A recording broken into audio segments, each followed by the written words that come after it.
Yo, what up boys and girls? It's your boy Melee K. Today I am going to do something a little different. I am going to do a lens comparison video.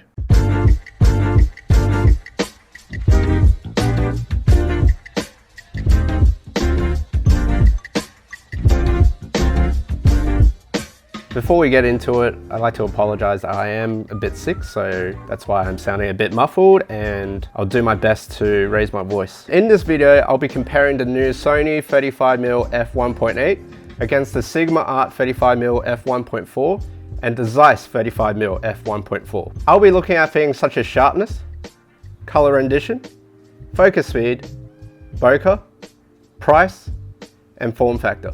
So without further ado, let's get into it. The first thing we're going to do is the brick wall test. What the brick wall test shows us is any vignetting or any sort of distortion, and most importantly, the sharpness on the corners. Okay, so let's look at the 35mm f1.8 Sony first. Now, there's some obvious vignetting compared to the other lenses. All three shots are shot at f8 to be equal, and the ISO adjusted based on the camera's metering. So looking at the corner sharpness, the 35mm f1.8 is sharper than the Zeiss itself.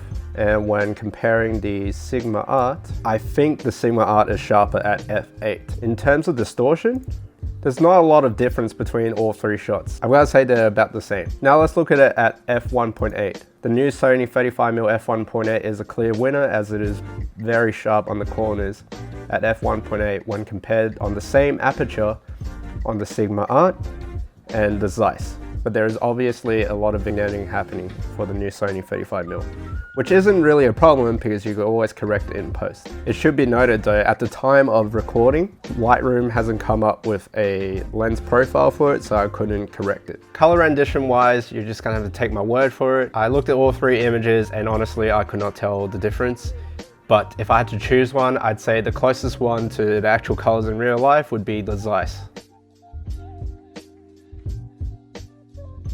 So we're gonna look at focus speed now, and basically what I've done is I got Toby to stand in front of the camera, I got him to get out of the frame, and I got him to jump back into the frame, then run backwards, and then run forwards to the camera. And the results are self-explanatory.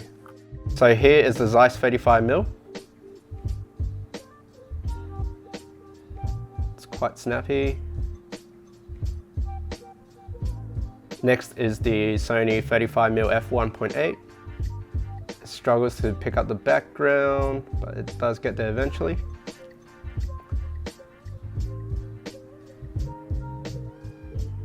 It's still quite snappy. And then we have the Sigma Art 35. As you can tell, the Sigma Art 35 lacks in that department, and it's a given that it is not a Sony brand lens. But sometimes you may want that if you do not have the luxury of adjusting focus speed. So I know for the A7 III and onwards, as well as the A6500, I'm pretty sure you can adjust your tracking sensitivity, which basically adjusts the focus speed. Sometimes when you're shooting videos, you don't want a sudden snap in focus speed. So if you have that adjustment available in your camera, then definitely I would not consider Sigma Art for videos. Next thing we're going to look at is the bokeh shape. Now, I personally don't really care what the shapes look like, but some people do. Here I've got the 35mm f1.8, and the bokeh balls are quite nice and round. I do have some dirty sensor or dirty lens, it's one or the other, so I do apologize for that. Then we look at the Sigma Art. As you can tell, some of the shapes is quite eggy and not as round as the 35mm 1.8. Then we've got the Zeiss 35mm, which again is also nice and round, very clearly defined.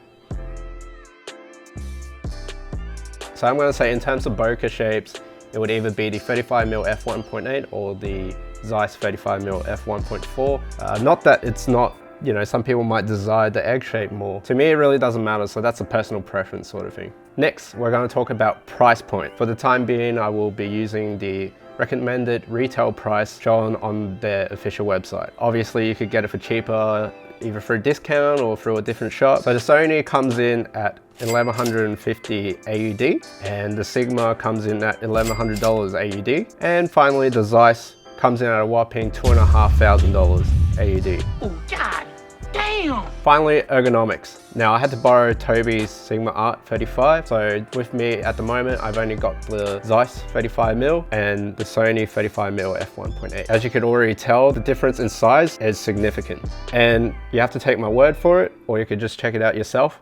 But basically the Sigma Art is about the same size as this Zeiss 35mm. Let's talk about weight. So the weight of this thing comes in at 450 grams. The Zeiss comes in at 960 grams. And the Sigma Art comes in at 665 grams, which I don't believe is accurate because when I held the Sigma Art in hand versus the Zeiss 35mm, it seemed a lot heavier. Maybe I have to do another comparison, but we'll take their word for it on the official website. In terms of functionality, on the 35mm f1.8, you have the custom button and the auto manual focus mode select switch. For the 35mm Zeiss, you've got the aperture ring and a click switch for the aperture ring. Basically, it just lets you click onto the aperture rather than a free spin, which is terrible because like I've noticed when I chuck it in the bag, it'll sometimes just automatically spin itself off to a different aperture, or it's just very twitchy. Other than that, there is no auto manual focus switch and there is no custom function button. The Sigma Art has no additional features other than a mechanical focus ring. Now these are good for cinematographers because you can rack focus a lot better. Now what rack focus basically is you could focus on the subject in front and you can accurately rack the focus to a different point. Whereas these ones where it's drive-by-wire, you could be free spinning for a long time before you actually get to your focus point, or you could overshoot it without having an accurate measure of doing it nice and smoothly. So one more thing I'd like to add is, people will be asking, well, f1.4 gives you a bit more light. Yes, it is true, but the amount of difference between f1.4 and f1.8 is hardly noticeable, as proven by these images. Funnily enough, the Zeiss 1.4 actually does better than the Sigma Art at 1.4. The Sigma Art at f1.4 is actually quite similar to the 35mm f1.8 in terms of brightness.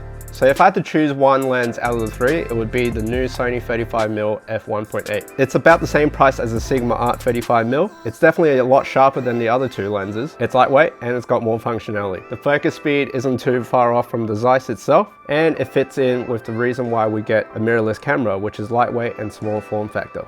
And honestly, having this 35mm, I'm more inclined to bring my camera out to everyday use or traveling because it is so freaking small and compact that it's very discreet for street photography as well. So there you have it. Let me know what you think of each of the lenses and the video itself in the comment section below. If you don't follow me on Instagram, it is @_mellow.k. And if you like the video, don't forget to hit the like button, subscribe, and hit the bell button for more notifications. Until next time, peace.